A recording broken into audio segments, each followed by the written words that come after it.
여러분 안녕하세요. 10월 27일 수요일 아침입니다. 하나님께서 오늘도 참 좋은 날 선물로 주셨네요. 말씀 보면서 기도하면서 하루 시작하도록 하겠습니다.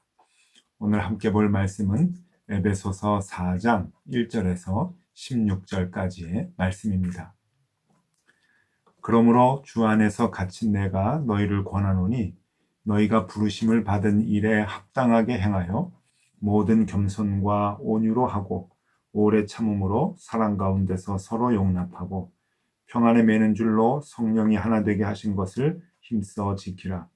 몸이 하나요 성령도 한 분이시니 이와 같이 너희가 부르심의 한 소망 안에서 부르심을 받았느니라.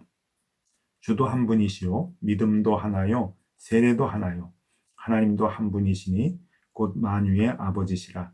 만유 위에 계시고 만유를 통일하시고 만유 가운데 계시도다. 우리 각 사람에게 그리스도의 선물의 분량대로 은혜를 주셨나니 그러므로 이르기를 그가 위로 올라가실 때에 사로잡혔던 자들을 사로잡으시고 사람들에게 선물을 주셨다 하였도다. 올라가셨다 하였은즉 땅 아래 낮은 곳으로 내리셨던 것이 아니면 무엇이냐. 내리셨던 그가 곧 모든 하늘 위에 오르신 자니 그는 만물을 충만하게 하려 하심이라. 그가 어떤 사람은 사도로 어떤 사람은 선지자로 어떤 사람은 복음 전하는 자로 어떤 사람은 목사와 교사로 삼으셨으니 이는 성도를 온전하게 하여 봉사의 일을 하게 하며 그리스도의 몸을 세우려 하심이라. 우리가 다 하나님의 아들을 믿는 것과 아는 일에 하나가 되어 온전한 사람을 이루어 그리스도의 장성한 분량에 충만한 데까지 이르리니 이는 우리가 이제부터 어린아이가 되지 아니하여 사람의 속임수와 간사한 유혹에 빠져 온갖 교훈의 풍조에 밀려 요동하지 않게 하려 함이라.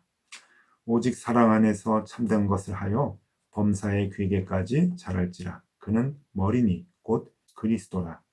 그에게서 온 몸이 각 마디를 통하여 도움을 받음으로 연결되고 결합되어 각 지체의 분량대로 역사하여 그 몸을 자라게 하며 사랑 안에서 스스로 세우느니라. 아멘.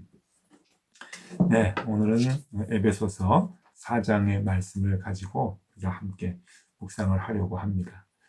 여러분 오늘 이 본문 말씀 에베소서 4장 1절에서 16절까지의 말씀은 너무나 중요한 얘기들이 참 많이 있습니다. 그래서 우리가 아침에 이 짧은 시간에 묵상하기에는 이 모든 말씀들을 다 다루기가 참 쉽지가 않네요. 성령이 하나 되게 하신다라고 하는 것도 참 중요하고 우리를 각각의 은사로 부르셨다라고 하는 것도 참 중요한데 오늘 저는 이 시간에요 여러분들과 같이 그리스도의 장성한 분량에 이른다라고 하는 것이 무엇인가 그것을 좀 생각해 보고자 합니다. 그래서요 여러분 오늘 그 13절 그 말씀을 중심으로 이 아침에 짧게 묵상을 좀 해보려고 합니다. 13절 말씀을 보면은 우리에게 그리스도의 장성한 분량에까지 자라야 된다라고 하는 것을 바울이 이제 권면을 하고 있죠. 13절 말씀입니다. 우리가 다 하나님의 아들을 믿는 것과 아는 일에 하나가 되어 온전한 사람을 이루어 그리스도의 장성한 분량이 충만한 데까지 이르리니. 네, 우리가 많이 알고 있는 그 표현이죠. 그리스도의 장성한 분량. 여러분이 그리스도의 장성한 분량이 무엇일까요? 그냥 말은 편하게 자주 익숙하게 많이 듣고 하고 그랬는데 조금 추상적인 개념인 것 같기도 하고요. 무슨 그 뜬구름 같은 그런 그 표현이기도 합니다. 구체적으로 이게 무엇인가? 우리가 어떻게 그리스도의 모습까지 커가야 하는가? 그건 또 뭘 의미하는 것인가? 라고 하는 생각을 하게 합니다. 15절에 보니까 그것을 이렇게 표현을 했네요. 15절에 오직 사랑 안에서 참된 것을 하여 범사의 그에게까지 자랄지라. 그는 머리니 곧 그리스도라. 그러니까 예수 그리스도에게까지 자라나야 된다라고 하는 것을 다시 한번 반복을 하는 것이죠. 그리스도의 모습으로 우리가 성장하고 자라야 된다. 그것이 그리스도의 장성한 분량에 이르는 것이다 라고 얘기를 하네요. 여러분, 어려운 개념이지만 그 바울의 서신 전체를 통해서 이 그리스도의 장성한 분량을 알아볼 수 있는 그런 그 말씀들이 있습니다. 서신 전체를 보면 바울의 그 생각들이 나타나게 되는데요. 첫 번째로 이런 그 바울의 생각을 우리가 엿볼 수가 있죠. 그것은 그리스도의 남은 고난에 참여하라라고 하는 것입니다. 그러니까 그리스도께서 고난을 받으셨죠. 그 고난을 받으신 그 그리스도의 모습만큼 우리도 자라나야 된다. 그러니까 그리스도의 남은 고난에 참여해야 된다라고 하는 그러한 그 의미입니다. 골로새서 1장 24절의 말씀인데요. 나는 이제 너희를 위하여 받는 괴로움을 기뻐하고 그리스도의 남은 고난을 그의 몸된 교회를 위하여 내 육체에 채우노라. 그리스도께서 남겨두신 고난이 있다. 고난의 몫이 있다라고 하는 것이죠. 그리스도께서 십자가에 못 박혀 돌아가시고 피 흘리시고 또 엄청난 고난과 고통을 당하셨죠. 그런데 그리스도께서 예수님께서 그 고난을 조금 남겨두셨다라고 하는 겁니다. 그 남은 고난은 우리가 그것을 다 채우면 좋겠다라고 우리의 몫을 남겨두셨다고 하는 거죠. 그리스도의 남은 고난, 우리가 그것을 채우는 것, 그것이 그리스도의 고난에 동참하는 것과 함께 그리고 그리스도의 장성한 분량에 이르는 것이다 라고 하는 것. 그것을 바울은 얘기하고 있는 것이죠. 예수 그리스도만큼 키가 커야 된다. 여러분, 그게 장성한 분량에 이르는 것이 아니겠죠. 그것은 어린아이들도 다 알 겁니다. 그리스도의 장성한 분량이라고 하는 것, 그의 성품을 단지 닮아가는 것일까? 그것도 좀 부족한 면이 있죠. 그리스도의 장성한 분량에 이르는 것은 그의 고난에 동참하는 것, 그의 남은 고난에 참여하는 것, 그것을 사도 바울은 얘기하고 있습니다. 또 하나 그리스도의 장성한 분량을 얘기할 때 사도 바울이 표현을 하는 말 중에 그리스도와 함께 십자가에 못 박혀야 된다라고 하는 표현을 합니다. 이것이 두 번째 장성한 분량의 의미라고 볼 수 있겠죠. 그리스도와 함께 십자가에 못 박히는 것. 우리가 잘 아는 말씀이죠. 갈라디아서 2장 20절에 그 말씀을 이렇게 얘기합니다.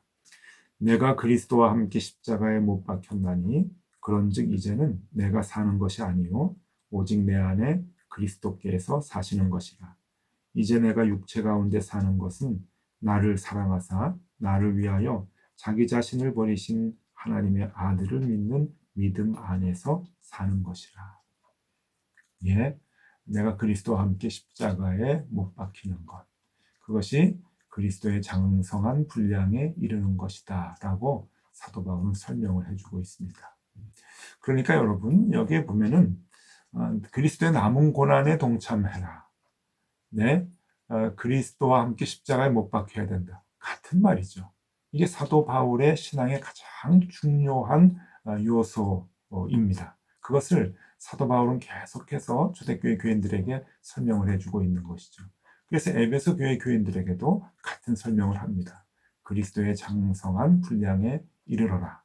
그리고 그리스도에게까지 우리가 자라야 한다. 그것은 그와 함께 고난에 동참하고 결국 십자가에 못 박히는 것. 그리스도와 함께 십자가에 못 박히는 것. 그것이 우리들이 가야 할 길이다라고 하는 것을 얘기해주고 있는 것이죠. 여러분 여기에서 우리가 그리스도께서 못 박혀 돌아가신 그 십자가에 대해서 조금 알아볼 필요가 있습니다. 이 십자가는 그 로마 제국에서 많은 사람들을 죽였던 사형 형틀입니다. 아주 무시무시한 사형 틀이죠. 이 십자가 사형 틀이 언제 누가 발명했는지는 역사적으로 확실하게 드러나질 않지만은 역사상 가장 많이 사용했던 나라는 역시 로마 제국이었던 것 같습니다. 로마 제국은 점령지에 가거나 아니면 로마 제국 안에서도 여러 아주 큰 중죄를 범한 사람들에게 십자가형으로 이제 처형을 하였습니다. 여러분 이 십자가형의 여러 가지 형태를 한번 좀 이렇게 보시면요.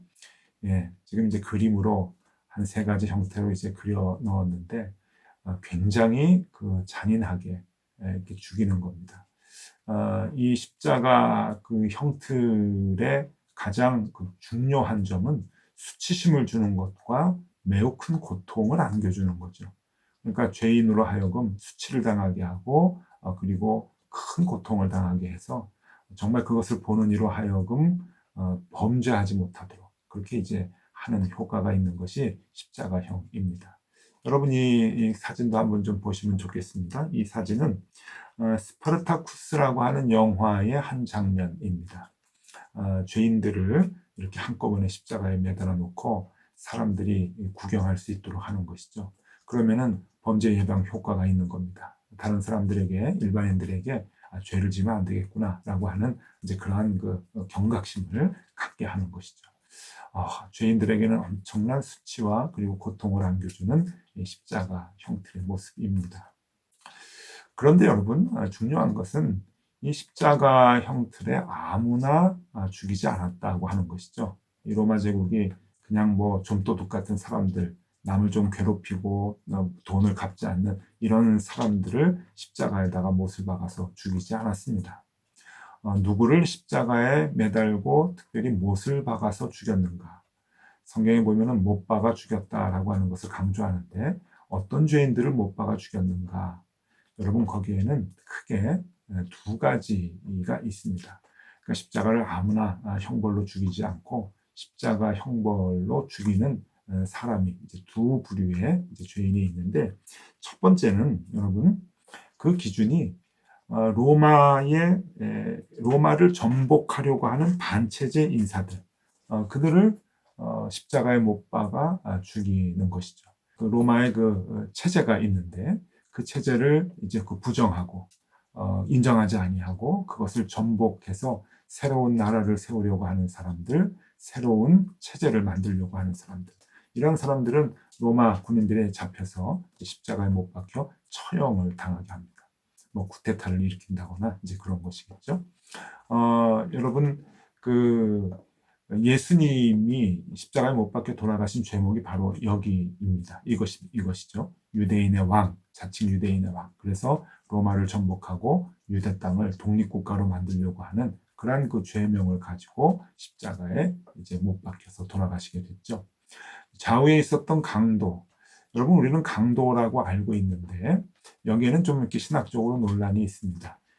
누가복음 23장 40절에 보면은 이런 표현이 있어요. 내가 동일한 정죄를 받고서도 하나님을 두려워하지 않느냐라고 옆에 있는 사람이 이제 책망을 하죠. 한 강도가 다른 강도에게 너도 동일한 죄목을 갖고 지금 죽고 있는데 이 예수님하고 우리하고 다 동일한 죄목인데 라고 하는 그러한 이야기입니다. 그런 거를 미루어 봤을 때 아마 이 사람들도 반체제 활동을 했던 그러한 그 사람들 아니었는가 하는 생각이 들고 그러한 사람들을 죽일 때는 죄목을 강도라고 해서 이제 죽이는 것이죠. 사람들에게 강도짓을 했다. 그러고서 이제 죽이는데 아마 이제 그런 죄목이 있었을 것이다라고 신학적으로도 얘기를 합니다. 어쨌거나 아주 큰 그 죄를 범한 사람들, 그래서 십자가에다 처형을 하고 사람들이 보고서 우리도 저런 죄를 지면 안 되겠구나라고 경각심을 주는 거죠. 또 하나 십자가 처형의 기준이 있는데 그것은 노예들이 도망을 쳤을 때 그 도망친 노예들이 잡히면은 십자가에 처형을 당하게 됩니다. 로마 제국 자체가 이 노예의 노동력에 의해서 운영이 되고 기반이 잡혀 있는 그러한 그 나라이기 때문에 이 노동력을 담당하고 있는 노예들이 이 노예의 신분에서 도망가게 되면은 사회적으로 큰 혼란이 있게 됩니다. 그래서 절대적으로 이 노예를 잘 관리하고 잘 이제 다스려야 되는데 이 노예들이 도망갈 경우에는 잡아서 사람들 앞에 본보기로 십자가에 처형을 했다고 하는 것이죠. 여러분 사도 바울은 우리에게 이렇게 얘기합니다. 우리가 그리스도와 함께 십자가에 못 박혀야 된다. 그것이 장성한 분량, 그리스도의 장성한 분량에 이르는 것이다. 여러분 2000년 전이나 지금이나 기준은 똑같습니다. 체제를 반대하고 새로운 나라를 세우려고 하는 사람들, 십자가에 못 박혀 죽는 것이죠. 그리고 노예 생활 못하겠다, 이렇게 억압받아서 살지 못한다, 도망가자라고 하는 사람들은 붙잡혀서 십자가에 못 박힙니다. 여러분, 오늘도 그리스도를 쫓아가는 사람들은 십자가에 못 박힙니다. 아유, 목사님, 오늘 우리 사회가 뭐 기독교 핍박하는 것도 아니고 또 왜 십자가에 못을 박아서 왜 죽입니까? 예수 믿는다고. 그렇게 생각하실 수 있겠지만은 아닙니다. 원리는 똑같습니다. 우리가 이 세상을 지배하는 이 세상의 그 기준들이 있습니다. 세상의 가치관. 여러분, 우리가 그것을 따라가지 아니하고 이 세상을 꽉 지배하고 있는 그 많은 가치관, 그 세계를 우리가 바꾸려고 하는 것, 하나님의 가치관으로 바꾸려고 하는 것, 하나님의 나라로 바꾸려고 하는 그 몸부림, 여러분, 그것은 우리가 잡혀서, 세상에 잡혀서 십자가에 못 박히는 고통을 우리에게 주는 것이죠. 우리가 복음을 가지고 살려고 한다면, 우리가 복음을 가지고 하나님의 기준을 가지고 살려고 할 때 여러분, 이 땅에서 얼마나 많은 아픔과 고통이 있습니까? 가치관이 다른 데서 그 부대끼는 그 고통이 얼마나 아픈지 모릅니다. 그래서 손해도 보고, 그래서 때로는 죽는 것 같은 아픔도 우리에게 있는 것이죠. 견디기 힘든 일들이 우리에게 있습니다. 그것을 십자가에 못 박히는 것이다 라고 말하는 겁니다. 여러분, 이 세계를 무엇이 지배합니까? 저는 돈이 지배한다고 생각합니다. 성공지향적인 그 사람들의 기준이 이 세상을 꽉 지배한다고 생각을 합니다. 경쟁하며 살아가는 것이 이 세상을 지배한다고 생각을 합니다. 그 지배의 노예가 되어서 모든 사람들이 다 허덕이고 살고 있죠. 특별히 돈의 노예가 되어서 많은 사람들이 힘들게 고통스럽게 살아가는데, 그 돈의 노예에서 벗어나고 싶어서 뛰쳐나가는 사람, 그래서 하나님의 말씀으로 복음을 가지고 살아가려고 하는 사람, 그 노예 생활이, 돈의 노예 생활이 힘들어서, 세상의 노예 생활이 힘들어서 도망가는 사람들, 여러분, 그 사람들은 잡혀서 십자가에 못 박히게 됩니다. 우리도 똑같은 것이죠. 돈의 노예가 되기 싫어서, 세상의 가치관의 노예가 되기 싫어서 뛰쳐나가면 우리도 고통을 당하게 됩니다. 세상 사람들과 함께 가지 않는다고, 그 방향이 똑같지 않다고 해서 우리는 여러분 소외되고, 그리고 손가락질 당하고, 그리고 많은 것들을 빼앗기게 되죠. 그것이 십자가에 못 박히는 것과 같은 의미라고 하는 겁니다.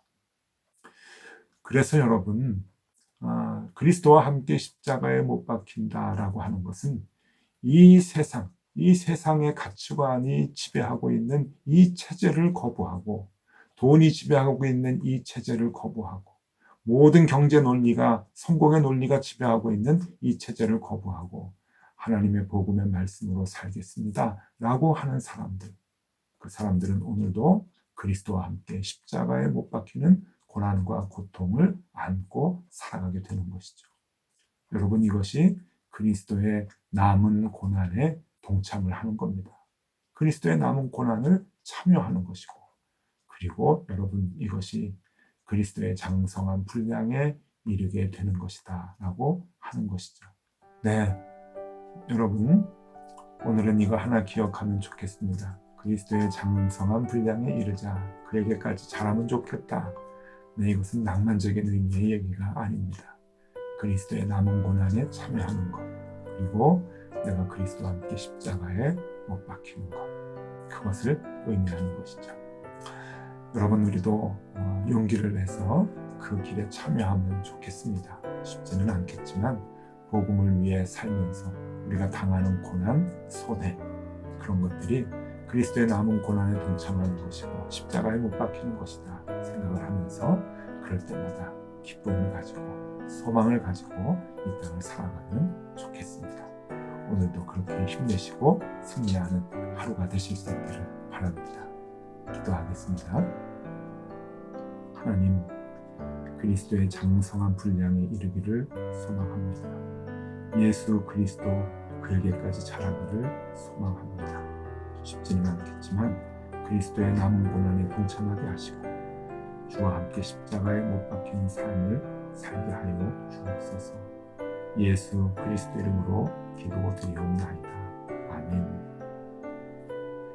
네, 함께 기도하시겠습니다.